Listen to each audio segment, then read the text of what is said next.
26 mai 2004, enfant, j'aperçois un entraîneur fêter sa victoire 3-0 en finale de Ligue des Champions. First time since 1987. Porto are the champions of Europe. 20 ans plus tard, cet entraîneur ne m'a jamais quitté. Et je sais que je ne suis pas seul. Alors, pour partager cette passion, et aussi pour me questionner autour de cette relation si spéciale qui lie un fan et son objet de passion, cette relation dans laquelle chaque fan de foot se reconnaîtra, je vais vous raconter José Mourinho, mais me raconter aussi à travers sa carrière et comment je l'ai suivi. Je vais vous raconter une histoire, la sienne, la mienne, la nôtre, la vôtre. Le mois dernier, je vous racontais la phase de Mourinho à Madrid. La vidéo est en description si vous voulez la voir. Mais aujourd'hui, c'est le comeback à Chelsea et les moments à United et à Tottenham. Because what I'm saying is true. I'm European champion, so I'm not one of the bottle. I think I'm a special one. Le temps passé entre le départ du Real et le retour à Chelsea est minime. Mais qu'il s'en est passé des choses. Les 3 années espagnoles étaient si intenses que les secondes paraissaient des jours. Pour les fans de Mourinho, il y avait tout autant cette envie d'y retourner que de retrouver un peu de calme, un peu de football, pour le football loin de la pesante dernière année madrilène.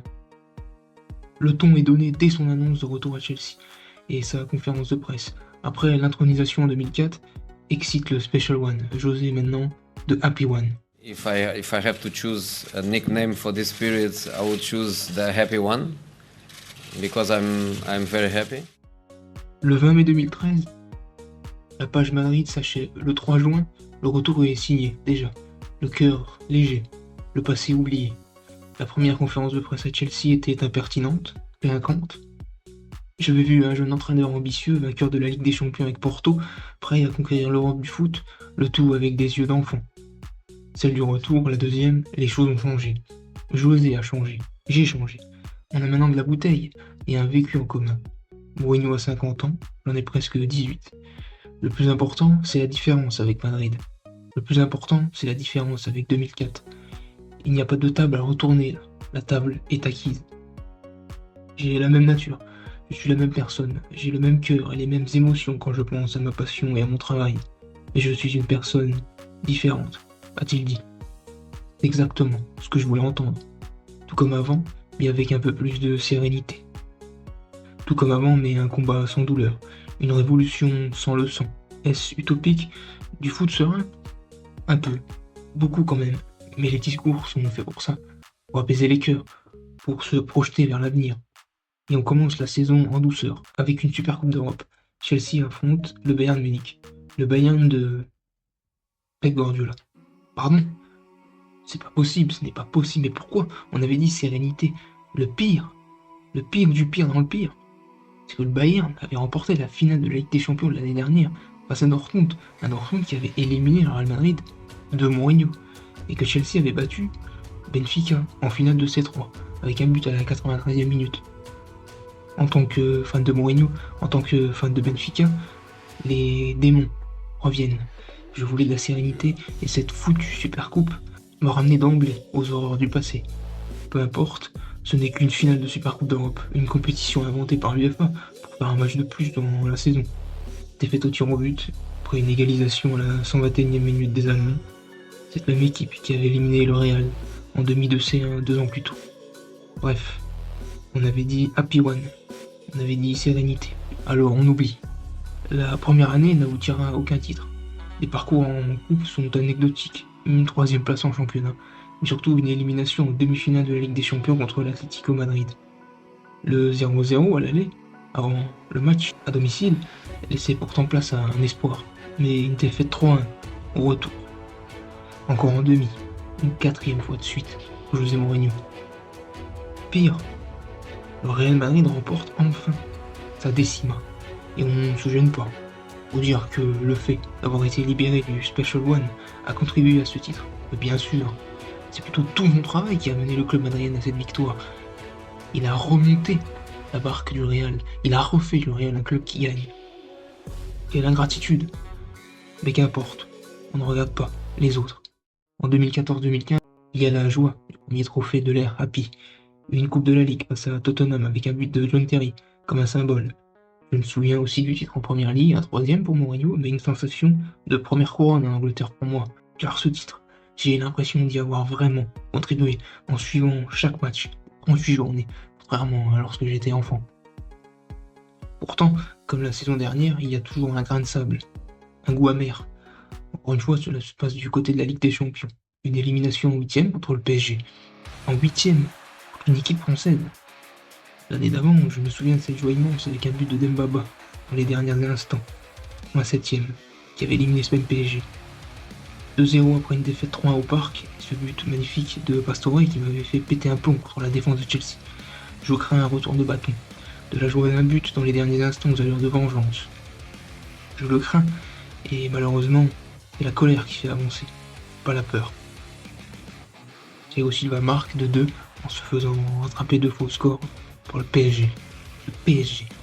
Chelsea est éliminé. En quart de finale de la Ligue des Champions, que le Paris Saint-Germain de Thiago Silva a réussi un exploit retentissant. Saison 2015-2016 commence mal, très mal. Déjà, c'est une défaite dans le Community Shield, la première de la carrière de Mourinho face à Arsène Wenger. Une première qui fait très mal. Oui, le temps est assassin. Et il est intenable de tenir des records toute une carrière. Il est impossible de tenir des records sur une éternité. Même avec José, oui, même avec José. Et ça fait mal. Ça fait mal d'accepter la normalité des choses. Les défaites en championnat s'accumulent et malheureusement je sens très vite que l'aventure ne va pas durer. Elle ne va pas durer 4 ans comme le contrat le prévoyait. Je le crains aussi parce que je sais que les gens de notre monde, les gens comme José, ont le siège éjectable beaucoup plus sensible que les autres. Même pas de 3e saison en entier. Décembre 2015 marque le limogeage de l'entraîneur portugais à quelques jours de Noël. Oui, le foot ne fait pas de cadeaux, même à ceux qui vous en ont offert. Le comeback à Chelsea avait abouti à un titre, mais la Ligue des Champions commence vraiment à remonter. Elle commence vraiment à se faire désirer. 5 ans, c'est beaucoup trop. À la fin de cette phase londonienne, qui se termine pour la première fois en cours de saison pour Mourinho en décembre, je ressors avec encore plus de colère, avec encore plus de sentiment d'injustice. C'est pourtant l'air du happy one. Mais je ne suis pas heureux. Non, je ne suis pas happy. À la fin de ce retour à Chelsea. Mais non, je ne changerai pas non plus. Nous ne changerons pas. L'espoir est toujours là. On perd, mais il y a toujours espoir. Un espoir accompagné tout de même de doutes. Et la phase anglaise de United et de Tottenham sont un mélange des deux en permanence. Le Mourinho FC se bat toujours contre le monde, mais aussi contre ses propres doutes. De décembre 2015 au début de la saison 2016, José Mourinho n'a pas de club, puis il signe à United. Il y avait du pour et du contre. Je ne suis pas heureux sans club, avait-il déclaré un jour. Oui, José n'est pas heureux sans club, et moi aussi je ne suis pas heureux sans José. Alors, lorsque j'apprends qu'il revient avec un nouveau club, je ne peux être qu'heureux. Et c'est tout. L'autre point positif, c'est aussi le club. Manchester United est un grand d'Europe. Pas un second couteau, mais qui ne gagne plus trop tout de même. Le profil parfait pour Mourinho. Dans le profil, Manchester est un bon club. Pourtant, le choix ne me plaît pas. Tout comme la transition de Manchester à Tottenham de décembre 2018 à novembre 2019. J'irais même encore plus. Cette longue phase britannique entre Manchester et Tottenham de 5 ans possède beaucoup de similitudes. Il y a beaucoup de paradoxes, beaucoup d'émotions qui se mélangent, mais beaucoup moins de passion. Peut-être que cela vient de moi. Ce n'étaient pas les années magiques des débuts à apprendre à se découvrir, à se surprendre. Ce n'étaient pas non plus les belles années de la jeunesse, vécues à 100 000. J'avais une vie maintenant, à côté de celle de fan. On peut jouer le petit garçon triste pendant 2 semaines parce que Mourinho a perdu. Quand on a plus de 20 ans avec des périodes d'examen à gérer, un peu moins. Peut-être que cela venait aussi des résultats, mais ce qui n'avait pas changé non plus, c'était le vécu commun, en montagne russe. Il y a d'abord la finale de la Coupe de la Ligue, remportée face à Southampton dès la première saison, encore un titre. Un de plus. Preuve que les détracteurs ne sont que de mauvaises langues. Dans la même saison, encore un titre, avec une finale d'Europa League remportée 2-0, face à l'Ajax. Ajax, oui, celui qui fera un parcours épique en Ligue des Champions 2 ans plus tard.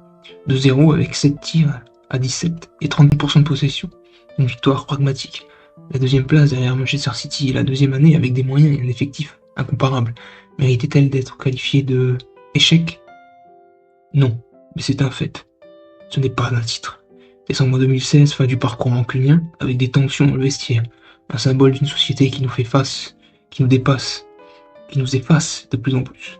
On a beau argumenter de de A à Z, parler de football heritage, de demander un peu plus de respect. On est dans le viseur. Alors notre seule condition pour réussir, notre seule voie, c'est écraser. C'est faire plus, beaucoup plus. Un an plus tard, il rejoint Tottenham, et dans cette période, les duels victorieux face à Guardiola ont des saveurs nostalgiques, avec un José qui a encore la clé, des victoires de 0 face au Grand City. À chaque fois avec la petite phrase qui va bien. Ils peuvent emporter le ballon à la maison s'ils veulent, moi, je prends les 3 points. Pourtant, dans toute cette période, les moments de joie ne sont que des parenthèses enchantées, et la fin du parcours s'achève de la pire des manières. Un licenciement à quelques jours d'une finale, justement face à City. Un coup de poignard, le monde est injuste envers nous, je le sais. Mais pourquoi ça fait encore aussi mal? Alors, après tout ça, on avait besoin d'amour.